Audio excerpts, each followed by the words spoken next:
Good evening. We've done a lot of reporting on the Nova Scotia mass shooting inquiry and how it has affected victims' families. Tonight we have the story of one of the survivors of that horrible weekend in 2020. He hasn't received any support and remains haunted by what happened in his Portapique community. He told CTV's Heidi Canadians of his struggles 2 years on.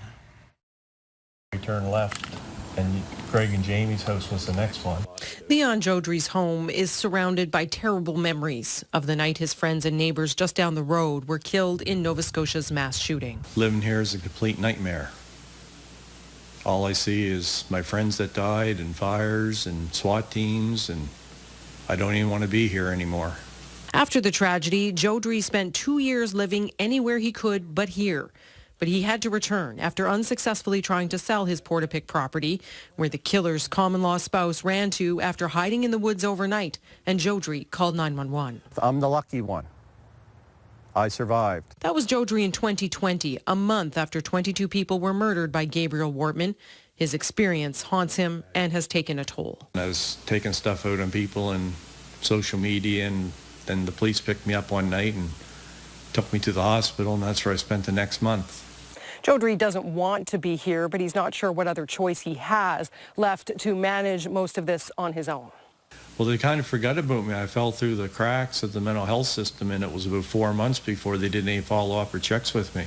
A number of them feel just forgotten about. One of the lawyers representing families and survivors says they still need long-term help that really isn't there. There are people who are survivors of the mass casualty event that are still having a hard time, that they're still not fully supported. It's as big or bigger a struggle today as it was back then. Tom Taggart was the municipal councillor for the Portapique area at the time of the tragedy.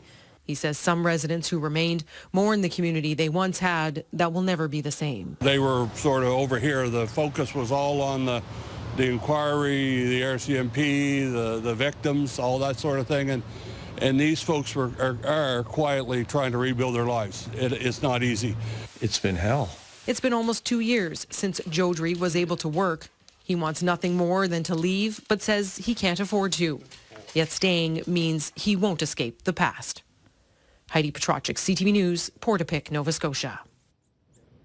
Heidi joins us now in the Halifax studio. You really have to feel for Leon Jodry, Heidi. You've kept in touch with him since that April 2 years ago. What does he make of the mass shooting inquiry? Well, it really has been a road of ups and downs for him and a difficult journey, as you saw. When it comes to the mass shooting inquiry, he did give them an interview to describe his experience. He did attend one of the sessions in Truro, but really for him, it's been difficult to listen to the evidence, to hear about the Mass Casualty Commission, and he's really not sure at all if it's going to result in any of the answers he and others have been looking for. Okay.